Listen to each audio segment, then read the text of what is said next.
The first thing I'm going to do is take you through the most important buttons on the camera body. The first is the shutter button. This is a two-phase button, meaning that the button has two positions. The first is a halfway depression, and the second is a full depression, which will actually take the picture. You need to train your finger to feel where that first depression point is. It's a very soft click when you push down. It's almost like you're just breaking through the stress point. If you push it down all the way, then it will take the picture. You need to train your finger to feel the sensitivity between these two positions. The second most important button is the main selection dial, and I also call this your primary selector. It is located directly behind the shutter button, and you will notice that it rotates to the left or right. The third most important selector is on the back of the camera. You can't miss it. It's this large wheel-looking device. This is called the quick selection dial by Canon, but I call it the secondary selector for a very good reason, which I will show you later. It is easy to overlook that there are in fact three different controls here. On the very outside of the secondary selector is a rotating wheel that moves to the left and right. This is used to change exposure settings and is one of the camera's main controls. Just inside of the rotating wheel is the directional pad. You can move it up, down, left, right, and also in each of the four diagonals. It works like a joystick in that it allows you to select menu items, view images, and move the focus boxes directionally. It's very handy and it's also very easy to overlook. Of course, in the center we have the set button, which will be used to select menu items. The next most important dial I would say is the mode dial, and this allows you to control which mode you are shooting in. Out of all the buttons on the camera, you are going to use these four more than anything. I can promise you that. Let's look at some of the other secondary camera buttons so you know what they are and what they do. If you look on the opposite side of the shutter button on that side of the lens, if you look halfway down, there is going to be an oval button. That oval button is your lens release. You are going to press this every time you remove a lens from your camera body. The button above the lens release is the force flash button. This button is very useful if you ever wish to force your flash to fire. On the opposite side of the lens release, we have the depth of field preview button. Its function is to close the shutter blades down so you can see the depth of field in real time. Just to the left of the viewfinder, we have the power switch, and you probably already knew what that was. The button with the garbage can icon is the delete button, and it will allow you to delete images if you want. To review images after shooting, press your play button. You can scroll through your images using the secondary selector. Just below the secondary selector, we have the unlock button. While I never use this, its purpose is to unlock a custom setting preventing the secondary wheel from changing exposure settings if you bump it. If you're one of the users who prefers to lock the secondary selector wheel, pressing this will temporarily unlock it, allowing you to change your settings. Next, we have the Q button.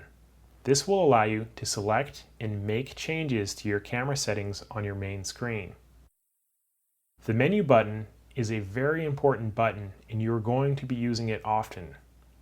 It will allow you to access the menu of the camera and tweak its settings. I have a whole portion of this video dedicated to the menu. Push the info button repeatedly to cycle through the different types of shooting and playback information. I use this button most when inspecting images to check for histograms or other critical shooting data. To the right of the viewfinder, we have the Live View Video Record button.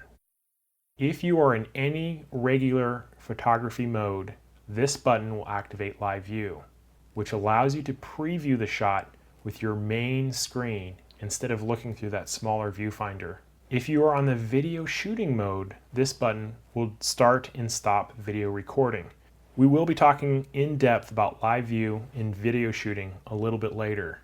The teeny wheel you see on the viewfinder side there is called the Diopter Adjuster, which will allow you to change the focus of the glass in the viewfinder. Near the top right of the camera, where your thumb would rest, we have 3 little black buttons. The first is your autofocus on button, which can be customized in different ways to help with focus. It is also your primary focus button in live view. The middle button is your exposure lock button, or your flash exposure lock button if you are using a flash. This button allows you to lock your exposure, recompose, and then take the picture without the camera remetering the scene. I'll talk more about this later. The third button is your autofocus point selector. It allows you to activate different focus squares through your viewfinder and to choose which focus square you want to use. I'll have another lesson on here which will explain this in greater detail. Below these last 2 buttons, we see these 2 small blue magnifying glasses. What this means is you can use these buttons to zoom in and out of pictures when you review them. They will also help when focusing in live view. If we look on the top right of the camera, we see we have 5 buttons and an LCD display.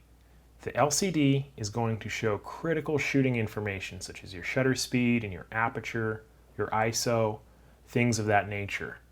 You're going to be looking at it quite a bit. The 5 buttons are simple. The smaller one on the far right is the LCD light. If it's dark outside, hey, you might want some light. Just push that thing so you can see what's going on. The 4 other buttons will help you change your camera settings. Let's go from left to right. That first button will allow you to change your auto focus type. The second button controls your shooting drive. The third is for ISO. And the 4th is your metering modes. Let's put this into practice. Say we are shooting and we want to lower our ISO setting. We would need to be in a creative mode because the automatic modes will select your ISO for you. We will push the ISO button and then use the primary selector to change it. It's as simple as that. So that's an overview of the camera. We've gone over all the buttons and have briefly covered what they do. I promise that if you practice, the day will come that you will feel you have complete control over your camera, and it feels really good to know how to do everything. There may come a time when you forget which button does what. Just come on back and we'll go over it again. For the rest of the DVD, we will go through each of these settings individually so you know what they are and how to use them. If you found this video helpful, you may be interested in my new DVD, Canon 60D Crash Course. It contains over 3.5 hours of awesome lessons that will teach you your camera and help you to take great pictures and video in no time. You can order it from the following link.